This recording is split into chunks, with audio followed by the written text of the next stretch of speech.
절망 중에 부르는 희망의 노래라는 제목으로 우리가 이 말씀 나누고 또 함께 한 주간 동안 하나님의 은혜를 누리며 살기를 바라겠습니다. 유대인 랍비가 쓴 책 중에 착한 사람들에게 왜 나쁜 일이 일어나는가 이런 책이 있습니다. 이 내용은 이렇습니다. 유대인 랍비, 경건하고 존경받은 자였는데 이 사람에게는 아놀이라는 아들이 하나 있었어요.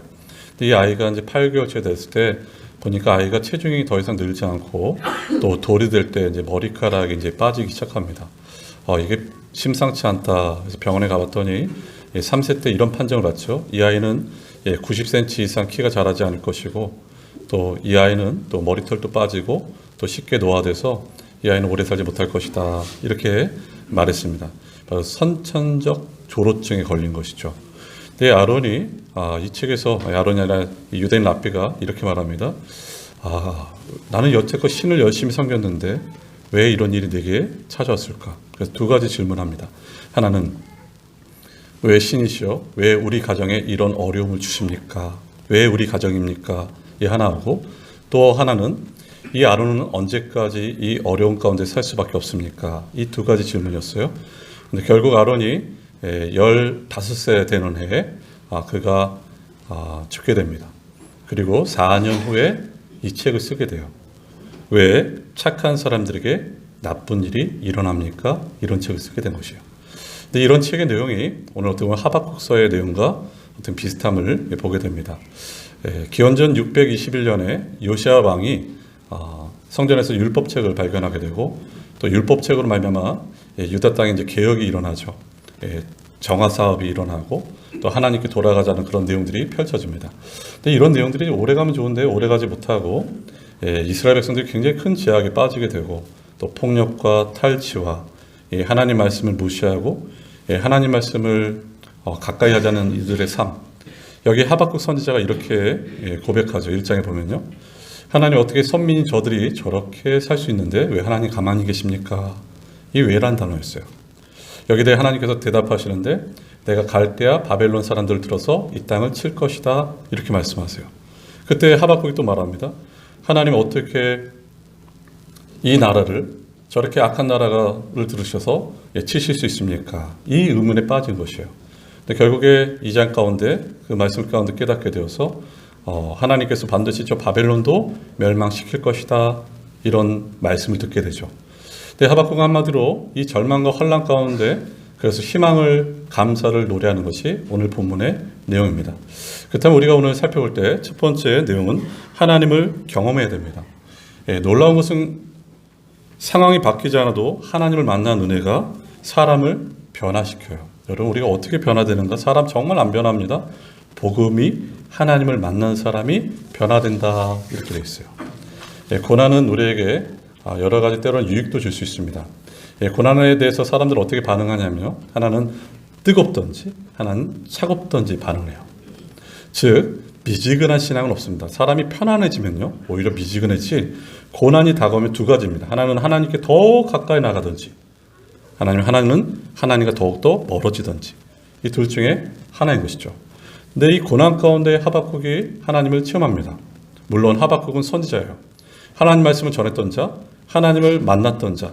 하지만 이 엄청난 어려움과 고난의 문제 가운데 하나님을 경험한 것이 바로 하박국의 내용임을 보게 되죠. 3장 16절부터 19절까지 하박국은 하나님의 심판을 두려워하지만 하나님이 역사하시고 그들을 구원하실 것을 확신하고 있습니다. 그런 가운데 이 말씀을 쭉 묵상하다 보면요. 인칭이 변화되는 것을 볼 수 있어요. 내가 들었다 하박국이 이제 16절 말하는데요. 3절부터는 하나님을 3인칭을 쓰고 있고 또 8절부터는 하나님을 2인칭으로 이제 하나님을 묘사하고 있어요. 16절에 와서는 이렇게 말하고 있어요. 내가 들었다 이렇게 나왔어요. 내가 하나님의 내용을 들었다 이렇게 나왔어요. 그 내용 16절 한번 보실까요? 이렇게 말하고 있죠. 내가 들었으므로 내 창자가 흔들렸고 그 목소리로 말미암아 내 입술이 떨렸도다. 무리가 우리를 치러 올라오는 환난 날을 내가 기다림으로 썩이는 것이 내 뼈에 들어왔으며 내 몸은 내 젖에서 떨린도다 이렇게 했어요. 하박국은 지금 만난 하나님, 지금 깨달은 하나님의 임재를 이야기하고 있습니다. 자신이 하나님을 체험한 것이에요. 하나님을 만난 것입니다. 왜 우리 신앙이 차지도 덥지도 않을까? 왜 우리 신앙이 자라나지 않을까? 그 이유는 어떤 집사님의 하나님, 어떤 부모님의 하나님, 나의 하나님을 경험하지 못했기 때문입니다. 여러분, 그래서 신앙은 경험하셔야 돼요. 하나님을 경험하셔야 돼요. 하나님을 경험하는 것이 바로 신앙임을 우리가 볼 수 있는 것입니다. 마태복음 14장에 보면요, 제자들이 큰 풍랑 가운데 노를 젓다가 큰 어려움을 겪을 때 예수님께서 제자들에게 다가가셔요. 물 위로 걸으시면서. 근데 제자들이 이렇게 말하죠. 유령이다 이렇게 말해요. 근데 예수님 말씀하십니다. 내니 안심하고 두려워하지 말라. 베드로가 다음같이 제안을 합니다. 주님이시거든 제가 걸어가 보겠습니다. 주님이 오라 말씀하세요. 또 우리가 잘 아는 것처럼 베드로가 믿음으로 처음에 걸어가다가 의심 가운데 물에 빠짐을 보게 됩니다. 여러분, 물에 걸어가 본 자하고 걸어간 사람을 본 자의 믿음은 다를 수밖에 없습니다. 주님의 말씀에 명령에 순종해서 물에 빠진 사람은 본 사람하고 달라요. 왜냐하면 하나님을 경험했기 때문입니다. 그래서 마태복음 16장에 이렇게 말하고 있죠. 이 베드로가 예수님을 이렇게 표현하고 있어요. 저는 그리스도시요 살아계신 하나님의 아들입니다. 이렇게 표현하고 있어요. 그 이유는 바로 베드로가 하나님을 경험했기 때문입니다. 사랑하는 여러분, 저와 여러분이 하나님을 경험하기를 바라는 것이죠. 16절 다시 한번 보실까요? 이렇게 나와 있습니다. 내가 들었으므로 내 창자가 흔들렸고 그 목소리로 말미암아 내 입술이 떨렸도다.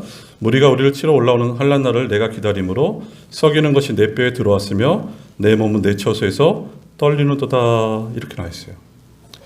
우리가 하나님을 만났고 또 하나님을 기다리지만 하지만 우리는 현실은 여전히 아픕니다. 우리가 하나님 만났고 또 뒤돌아보면은 여전히 우리의 문제가 풀리지 않으면 우리는 떨릴 수밖에 없어요. 여기 창자가 흔들렸다는 것은 여러분 창자가 흔들린 경험해 보셨어요? 이 유대인들은 이 창자에 마음이 담겨져 있다 해서 창자가 흔들렸다는 얘기는 이런 의미가 있는 것이죠. 심히 요동쳤다는 것이에요. 그 상황 가운데 심히 요동치고 있어요.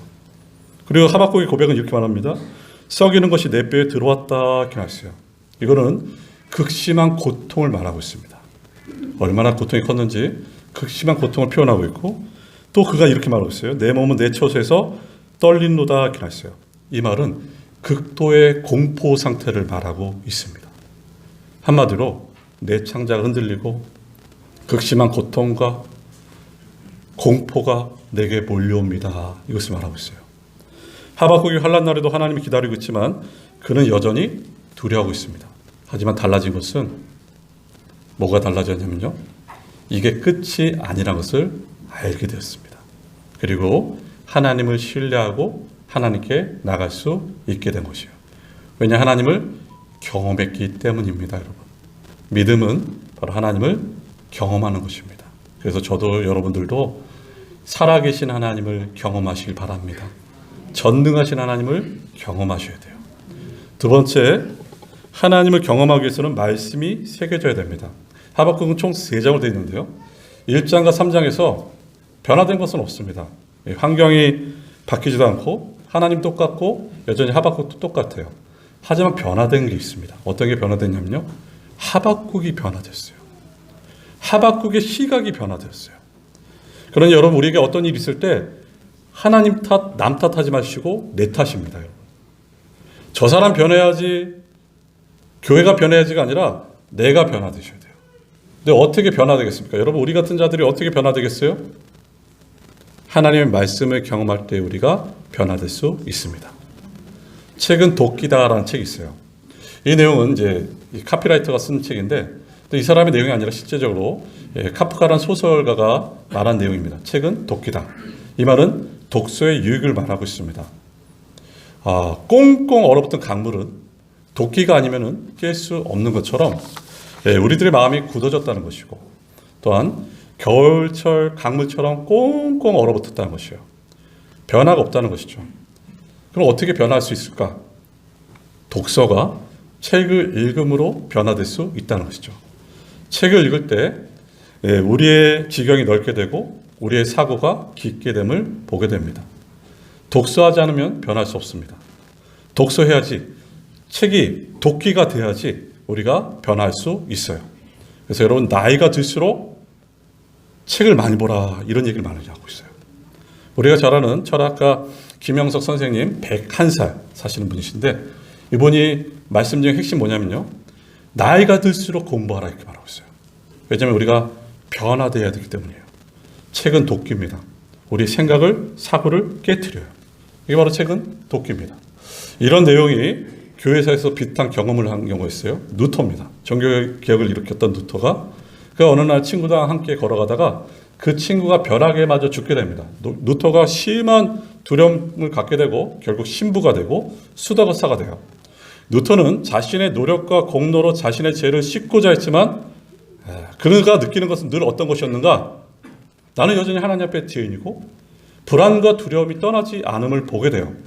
자신의 공로와 자신의 노력으로 죄를 씻고자 했던 그 누터, 신앙의 즐거움과 기쁨이 아니라 오히려 신앙의 짐이 됨을 보게 됩니다. 그런 누터가 어느 날 말씀을 깨닫게 되죠. 그 말씀이 어떤 것인가? 우리가 잘 아는 로마서 1장 17절입니다. 한번 보실까요?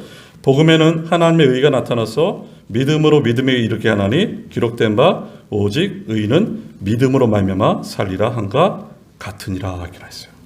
이 말씀이 부딪힌 것이에요. 이 말씀이 도끼가 되어서 누터의 사고를 깨트린 것이에요. 그는 아침 저녁을 이 말씀을 묵상했습니다. 근데 그가 이렇게 표현하고 있어요. 하나님께서 내게 자비를 베푸셔서 내게 큰 깨달음을 주신 하나님께 감사합니다 이렇게 말하고 있어요. 그가 고백한 것은 이 하나님의 의는 선물이라는 것을 깨닫게 되고 이 선물 하나님의 의신 예수 그리스도를 믿는 자만이 산다는 것을 깨닫게 돼요. 사람이 어떻게 의롭게 되느냐? 믿음으로 하나님께서 행하신 일을 받아들일 때 사람은 의롭게 되는 것입니다. 누터가 이것을 깨닫게 돼요. 그래서 그가 이렇게 말합니다. 그날 나는 다시 태어나서 낙원에 들어간 것 같았다 이렇게 말하고 있어요. 바로 하나님의 말씀이 누터의 자아를 깨트리고 누터의 자기 생각을 완전히 무너뜨렸습니다. 하나님의 말씀이 자아를 무너뜨리고 새로운 빛이 누터에게 들어온 것이에요. 하나님 말씀이 그 안에서 새롭게 역사하게 된 것입니다.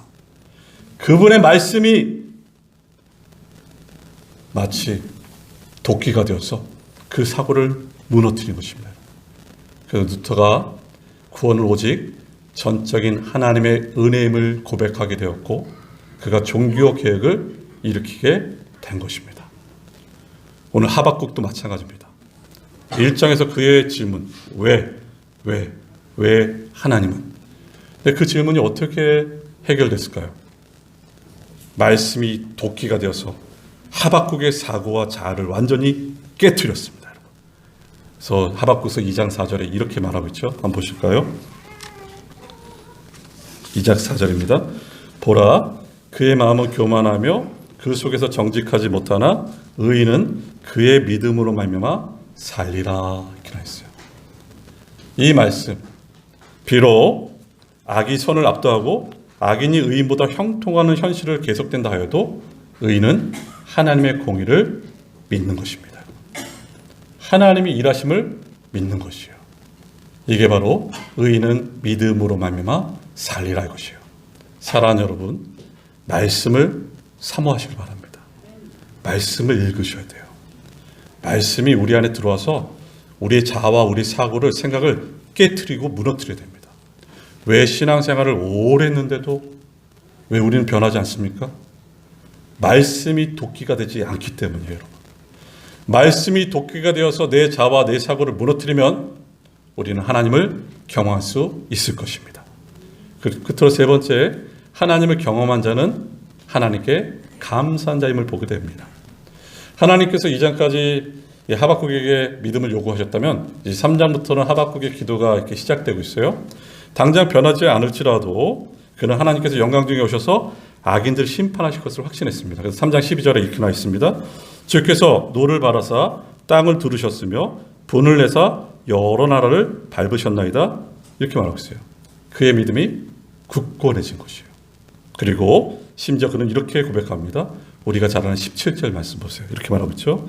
비록 무화과 나무가 무성하지 못하며 포도나무에 열매가 없으며 감람나무에 소출이 없으며 밭에 먹을 것이 없으며 우리의 양이 없으며 외양간에 소가 없을지라도 이렇게 나 있어요. 6가지를 말하고 있습니다. 작은 것부터 큰 것으로 이렇게 서술해 나가고 있는데요. 여기 보면 이 내용들은 하나님께서 내려주신 풍요로움을 보게 되는데, 근데 처음 3가지 나무의 열매가 없다는 것은 이 땅이 황폐해질 것을 말하고 있고, 그리고 나머지 3가지 밭에 먹을 것이 없으며 우리의 양이 없으며 외양간에 소가 없다는 것은 더 이상 먹을 것이 없는 상태가 되었다, 이것을 말합니다. 즉, 이 말씀 보면 온통 없고 해요. 근데 우리가 이렇게 생각할 때 좋지만 없어도 사는데 큰 지장이 없는 편의품들을 말하고 있지 않습니다. 마치 자동차가 없으면 대중교통을 이용하고 새 옷이 없으면 헌옷을 입으면 되지, 이런 것이 아니에요. 여기서 없다는 것은 우리가 살아가는데 꼭 필요한 생필품이 없다는 것이에요. 내가 살아가는 데 있어서 제일 중요한 양식들이 없다는 것을 말하고 있는 것입니다. 하박국은 이렇게 말하고 있어요.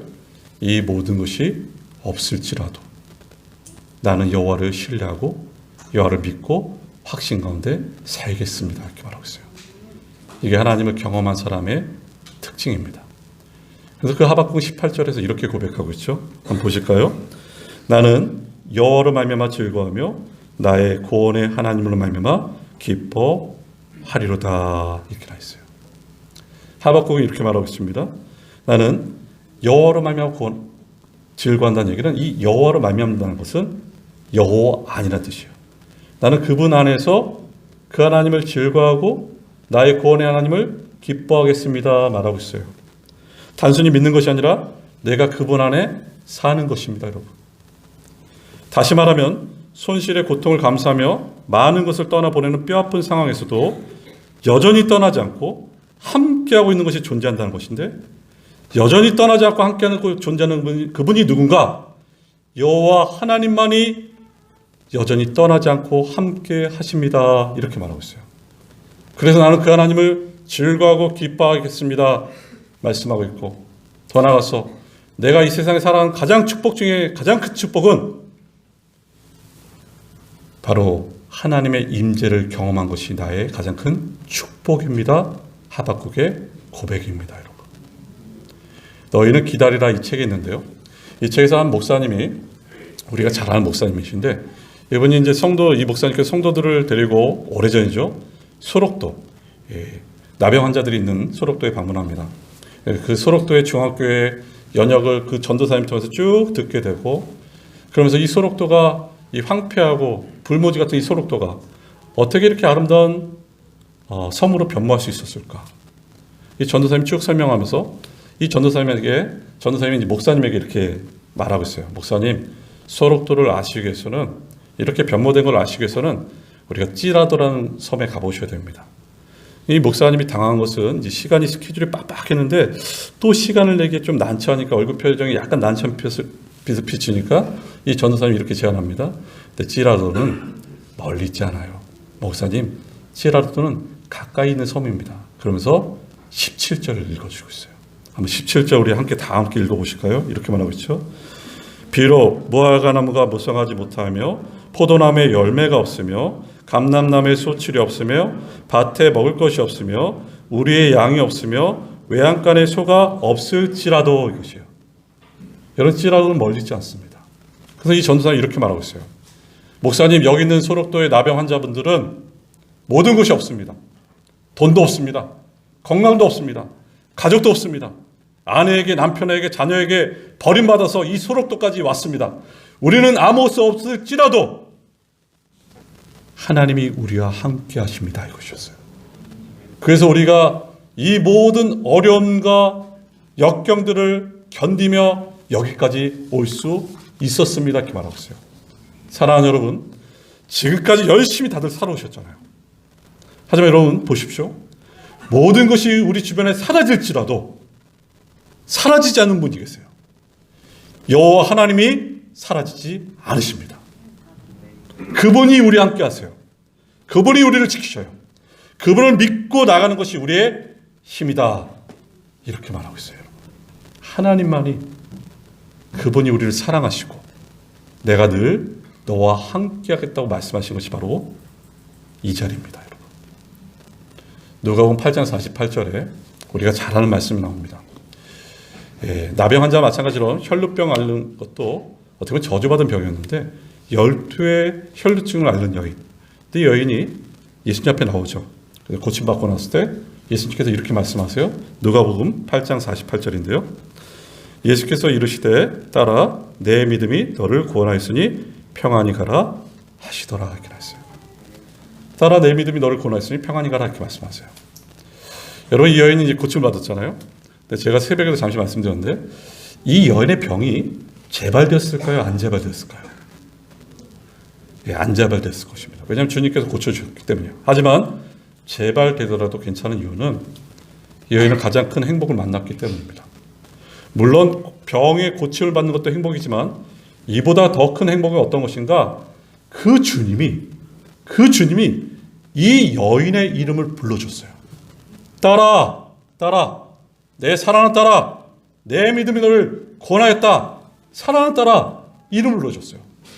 이 여인은 12해 동안 이름 없이 살았습니다. 아니, 이 여인의 이름은 혈루증이었어요. 혈루증. 한국 교단의 모든 교회가 이 여인을 어떻게 소개하고 있습니까? 혈루증 앓는 여인이었어요. 12년 동안 어떤 누구도 이 여인의 이름을 불러주지 않았습니다. 저 여인은 혈루증이다 이렇게 말했어요. 근데 누가요? 예수님께서 이 여인에게 딸아, 내 믿음이 구원하였다 말씀하고 있어요. 딸아, 내가 너를 사랑한다. 딸아, 너를 내가 지키겠다. 여러분, 바로 이 예배가 그런 자리입니다. 하나님께서 지치고 낙심하고 정말 무너질 것 같은데 여전히 불안과 초조한 나를 향해서 이렇게 말씀하세요. 사랑하는 아들아, 사랑하는 딸아, 내가 너와 함께한다. 내가 너를 지킬 것이다. 말씀을 통해서, 찬양을 통해서, 기도를 통해서 하나님 말씀하십니다. 사랑하는 아들아, 사랑하는 딸아, 힘내라 말씀하세요. 이 은혜에 반응하는 것이 바로 감사입니다. 감사. 그래서 우리는 감사하셔야 돼요. 여러분, 하나님께 감사하며 나가는 것입니다. 끝으로 하박국이 19절에서 자신을 사슴과 비유하고 있는데 이렇게 표현하고 있어요. 한번 보실까요? 나의 발을 사슴과 같게 하사 나를 나의 높은 곳으로 다니게 하시리로다 이렇게 했어요. 자신을 사슴과 비유하면서 사슴이 그 앞발에 힘을 가지고서 높은 곳을 올라가듯이 여러 가지 장애물과 공경을 뛰어넘고 올라가듯이 내가 그렇게 올라가는 이유는 하나님은 나의 힘이시기 때문입니다. 이것이요. 마치 시편 18편 1절처럼 나의 힘이신 여호와여 내가 주를 사랑하나이다 이렇게 말하고 있어요. 긍정의 힘은 내 안에서 나오는 것이 긍정입니다. 신앙은 밖으로부터 하나님께서 주어진 힘이 신앙이에요. 저와 여러분의 힘은 하나님이십니다. 여러분. 그 하나님을 붙들고 세상 끝날까지 영원토록 하나님만을 바라보며 나가는 것이 믿음이고 절대적으로 하나님을 신뢰하고 절대적으로 하나님께 감사하는 것이 우리 신앙의 삶이라는 것을 잊지 마시기 바랍니다. 한 해 동안 정말 많이 수고하셨어요. 하지만 우리가 더 바라기 원하는 것은 저도 여러분도 하나님을 많이 경험하길 바랍니다. 그 말씀이 도끼가 되어서 내 자아와 내 생각을 무너뜨려서 오직 하나님의 은혜를 찬미하게 하시고 모든 것이 사라지고 모든 것이 없을지라도 여호와 하나님 한 분만으로 만족하며 즐거워 살길 바라면서 저와 여러분이 감사로 살아가시는 하나님의 성령 되시기를 주님의 이름으로 축원합니다. 우리 시간에 함께 기도하겠습니다.